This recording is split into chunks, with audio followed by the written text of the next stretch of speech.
Hi there again. Sometimes teachers ask me, what's your favorite co-teaching implementation? Now, you're talking about the how of co-teaching, but what's your favorite? And I've got to say that my favorite co-teaching implementation is teach half then switch.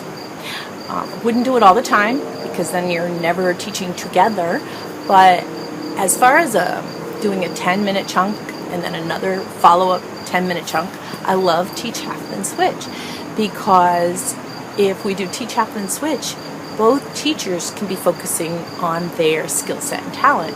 For instance, possibly you've got a math teacher working together with a specialist who's not as knowledgeable about the math, but maybe the specialist is a speech and language pathologist who is really familiar with language, or a reading specialist who really understands how to teach strategies of readings.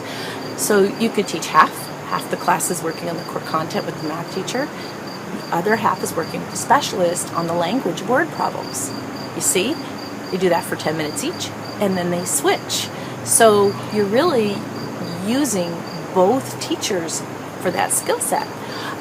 It could also be that you are teaching two different content pieces, like one of you is working with half the class on a skill set, something that's more like grammar or test taking skills, or even graphing. Maybe you're working on different skills for graphing, bar graphs, line graphs, plot graphs, and then that's half the class. And the other half of the class is working on the core standard for science, because you're going to be reading those graphs, or working on the core content for math, again, because you're going to be using those graphs.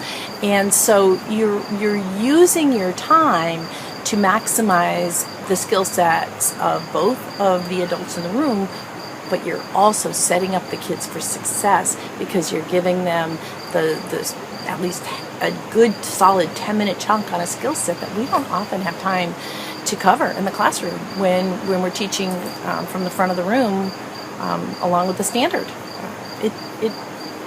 We often, I have teachers tell me, we ran out of time, we didn't get to that part. So it's a good way to do that. It's an idea. Let me know what you think.